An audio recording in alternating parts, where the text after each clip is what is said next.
Hey everybody, Rob Maurer here. Welcome back to Tesla Daily. Today we are going to be talking about an updated note on Tesla from Alex Potter of Piper Sandler. We've also got some comments from Ford CEO on Tesla and their product lineup management. We've got some new Cybertruck photos and quite a few other stories as well.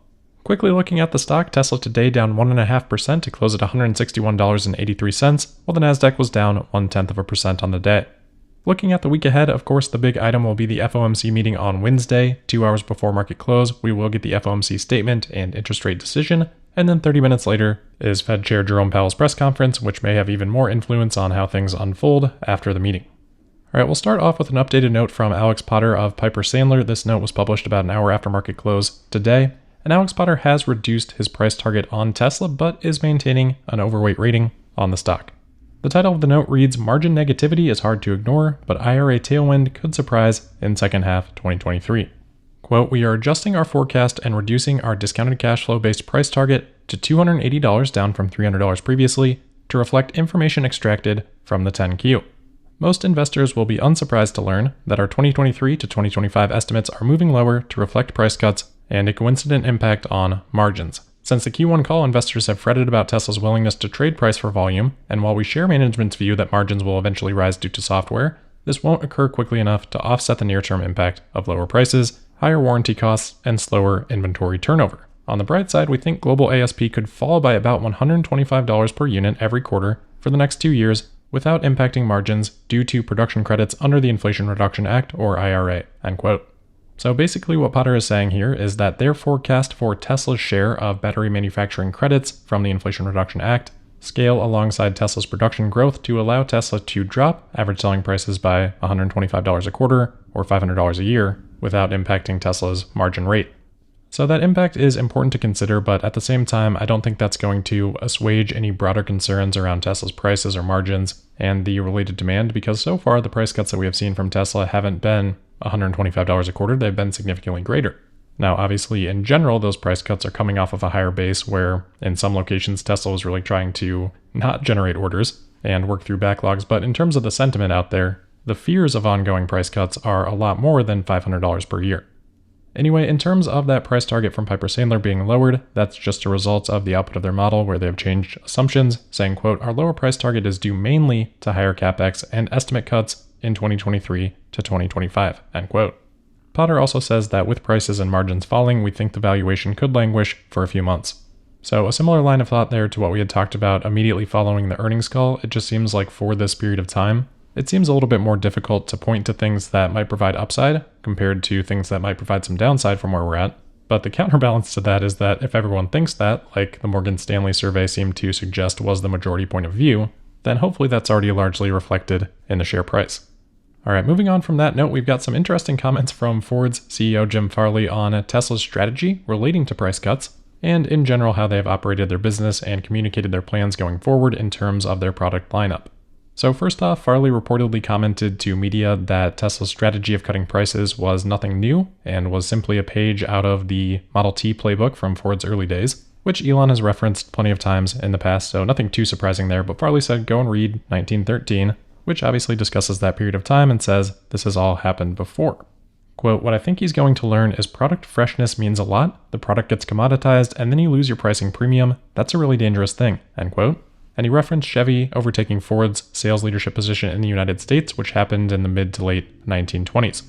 So it's interesting insight and feedback from Farley, which by the way is kind of humorous because he had just talked about how Ford needs to simplify their model lineup. So there's obviously a happy medium somewhere in between, but I think if you lean too heavily into an example like this from the past, you really miss thinking about things from a first principles perspective, and I think that's where Elon comes from with his belief that autonomous driving is going to happen and is going to happen relatively soon. Under that circumstance, there is then no 10 or 15-year period where competition can catch up by fulfilling that desire for product freshness, as Farley puts it. So it seems pretty reasonable, but only if you're excluding the disruptive force that is and will be autonomous driving, which Ford has really thrown the towel in on working on. They said that they're focused on giving time back to drivers through level 3 type of systems rather than something like full autonomy. So it's a massive part of the equation that is missing from these comments, and while I do think that Farley believes these things to an extent, I think the comments are also meant to try to put pressure on Tesla to stop that strategy And also probably the main intention here is to reassure Ford shareholders that Ford doesn't necessarily have to compete on price because, hey, look, Chevy was able to fight back 100 years ago.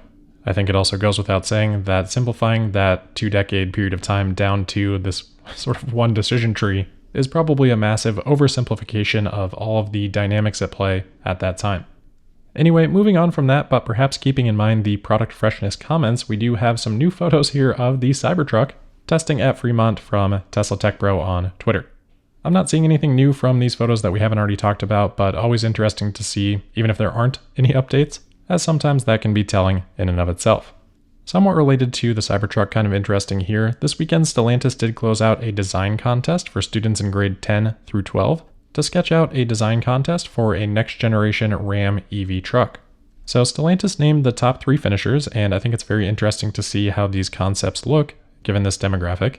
There certainly seem to be a lot of design elements, especially with the winner and the third place version, that draw from the Cybertruck. Very angular, very polygonal, sort of cyberpunk vibes, which is interesting to see these young designers lean in that direction and probably the influence that Tesla has had on them. And then also interesting that Stellantis themselves would actually pick these as the winners.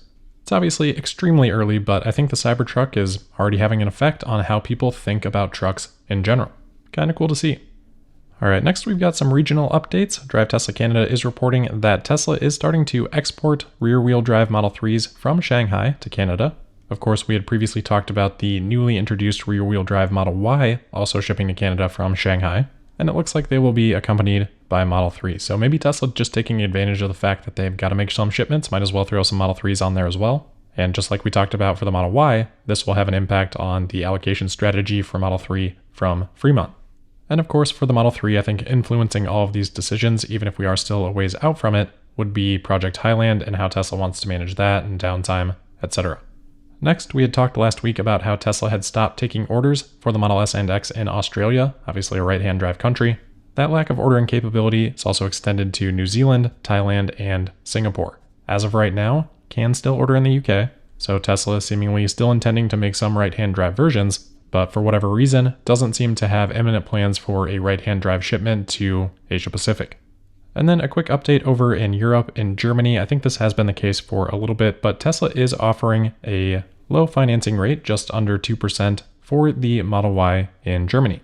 So obviously that can keep payments a little bit lower. It looks like this is being done in collaboration with Santander Consumer Bank. So perhaps Tesla getting a little bit of a discounted rate from them, and then perhaps passing even a little bit more on to customers where Tesla might be taking that hit. Tesla says this will be available through June 30th, so just the second quarter, and looking at that now, yeah, it looks like this did start on April 14th. Next, a couple of quick factory updates. There's been some discussion on Twitter about how Shanghai is expected to shut down for Chinese Labor Day holiday, which I believe this year runs from April 29th through May 3rd. I haven't verified Tesla's plans on this, but I think the concern is that if Tesla allows these days off, that would be different than the precedent they have set historically for this time period. But I don't think that's a good way of looking at things because there have been COVID impacts both of the last 2 years in the first half of the year. So the work calendar for those years is a terrible benchmark for how things are now. And in terms of whether or not this suggests there is a demand concern, I think it's extremely obvious to everyone that Tesla is less supply constrained than they have been before. So of course it makes a lot more sense under those circumstances to provide that time off, especially if it wasn't given previously. So if this time off was given, I don't view that as Tesla saying, hey, we have to pause production because of demand. I would take it more as, hey, production is now in a really good spot. We don't need to necessarily pay these workers triple overtime or whatever the costs are, while also taking a potential hit on morale and having workers miss the holiday. Now, to be extremely clear, all of that being said does not necessarily mean that demand is not lagging behind production and that further adjustments to pricing or production might be needed. I think we've talked about that being my expectation now plenty of times, but I just think it's a mistake to look at that and say that this certainly means that Tesla is only doing this because of demand. Next, over to Fremont. Teslarati's got some news on some updates that Tesla has been working on for the Fremont factory. Over the last few months, Tesla has had a number of these applications. Most recently, as of April 28th, Tesla has applied to complete the installation of new equipment, which they are labeling as tooling package, and they say the new manufacturing equipment is adjacent to existing equipment on the second floor of the assembly building. So I don't know much beyond that, but I think most importantly, evidence that Tesla is continuing to work on and refine Fremont and use that pretty constrained space as best they can. Next, a couple of autopilot-related updates. First, relating to the Boring Company, Como Code on Reddit has discovered an application from the Boring Company to allow the Tesla vehicles that they are using to enable automatic emergency braking, lane departure warnings, and forward collision warnings in those vehicles, which it's kind of hard to believe that they don't allow those things already. We've actually talked about this a long time ago, but for whatever reason, they don't allow any of the autopilot feature set to be used by these cars. Obviously, that seems like a huge miss, so hopefully this permit is granted, and then even more importantly, hopefully this is a stepping stone towards allowing autopilots and FSD to be used in these tunnels.